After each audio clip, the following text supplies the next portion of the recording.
കാണുമ്പോൾ ഭയങ്കര ടഫാന്ന് തോന്നുമെങ്കിലും ഈസി ആയിട്ട് ചെയ്യാൻ പറ്റുന്ന ഒരു പെയിൻറ്റിങ് ചെയ്താലോ. അതിനായിട്ട് ഗ്രേ കളർ പെയിൻ്റ് എടുത്ത് ബേസ് ആയിട്ടൊന്ന് അടിച്ചു കൊടുക്കുക. ഇനി രണ്ട് സൈഡിലും ഇതുപോലെ ബ്ലാക്ക് കളർ പെയിൻ്റ് ഒന്ന് ആക്കി കൊടുക്കുക. വീണ്ടും നമ്മൾ ഗ്രേ കളർ പെയിൻ്റ് എടുത്ത് ഇതിൻ്റെ സെൻറ്റർ ഭാഗത്തൊന്ന് അടിച്ചു കൊടുത്ത് ബ്ലാക്കും ആ ഗ്രേയും കൂടെ ഒന്ന് ബ്ലെൻഡ് ചെയ്ത് കൊടുക്കുക. അപ്പോൾ നമുക്ക് ബേസ് സെറ്റായി കിട്ടും. ഇനി കുറച്ച് ഇലകൾ വരയ്ക്കാം. അപ്പോൾ ആമ്പൽക്കുളം ആയതുകൊണ്ട് ഈ ഒരു ഷേപ്പ് കുറച്ച് ഇലകൾ വരയ്ക്കാം, ചെറുതും വലുതുമായിട്ട്.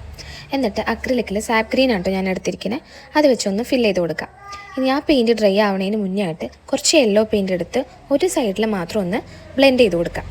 പിന്നെ നമ്മൾ ലൈറ്റ് ഗ്രീൻ എടുത്തിട്ട് ഇതുപോലെ കുറച്ച് ഡീറ്റെയിലിംഗ് ഒക്കെ ഒന്ന് കൊടുക്കാം. ഇത് നമുക്ക് കുറച്ച് ഫ്ലവേഴ്സ് വരച്ച് കൊടുക്കണം. പക്ഷേ അതിൻ്റെ ക്ലിപ്പ് എടുക്കാൻ ഞാൻ വിട്ടുപോയി കേട്ടോ. അപ്പോൾ ഇതുപോലെ വരച്ചാൽ മതി.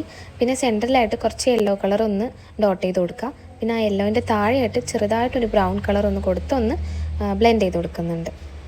ഇനി നമ്മുടെ പെയിൻറ്റിങ്ങിന് കുറച്ച് റിയലിസ്റ്റിക് ലുക്ക് കൊണ്ടുവരാൻ വേണ്ടിയിട്ട് കുറച്ച് ഓളങ്ങൾ വരച്ച് കൊടുക്കണം. അതിനായിട്ട് ഗ്രേ കളർ പോർഷനിൽ നമ്മൾ ബ്ലാക്ക് പെയിൻറ്റ് വെച്ചിട്ട് ഇതേപോലെ കുറേ വരകളും കുറേ റൗണ്ടുകളും ഒക്കെ വരച്ച് കൊടുക്കാം. പിന്നെ ഇലകൾക്ക് സൈഡിലൊക്കെ ആയിട്ട് കുറച്ച് വരകളൊക്കെ വരച്ച് കൊടുക്കാം. പിന്നെ എല്ലാ ഇലകളുടെയും ഒരു സൈഡിൽ മാത്രം നമ്മളൊന്ന് ഔട്ട്ലൈൻ ചെയ്ത് കൊടുക്കുന്നുണ്ട്. കുറച്ചൊരു ബ്ലാക്ക് വെച്ചിട്ട് ഒന്നൊരു ഷാഡോ പോലെ ഒന്ന് കൊടുക്കുന്നുണ്ട്. പിന്നെ നമ്മൾ ബ്ലാക്ക് പോർഷനിൽ വൈറ്റ് കളർ വെച്ചിട്ടും ഇതേപോലെ ഓളങ്ങൾ വരച്ച് കൊടുക്കുന്നുണ്ട്. പിന്നെ ഞാൻ വരച്ച ഓളങ്ങൾ കുറച്ച് കൂടിപ്പോയോ എന്നൊരു സംശയം ഇല്ലാതില്ല. നിങ്ങൾക്ക് എന്ത് തോന്നുന്നു? അപ്പോൾ നിങ്ങൾ വരയ്ക്കുമ്പോൾ ഇത്രയ്ക്കൊന്നും വരയ്ക്കേണ്ട കേട്ടോ, കുറച്ച് വരച്ചാൽ മതി. ഞാൻ എല്ലാ ഗ്യാപ്പിലും കൊണ്ടിട്ട് വരകൾ വരച്ചിട്ടുണ്ട്, അപ്പോൾ അത്രയ്ക്കൊന്നും വരയ്ക്കേണ്ട. പിന്നെ നമ്മൾ ലാസ്റ്റായിട്ട് ഒരു ഫൈനൽ ടച്ചായിട്ട് നമ്മൾ ഇലകൾക്ക് മേലെയൊക്കെ ചെറുതായിട്ട് വൈറ്റ് കളർ വെച്ചിട്ട് ഒരു ഹൈലൈറ്റ് പോലെ കൊടുക്കുന്നുണ്ട് കേട്ടോ.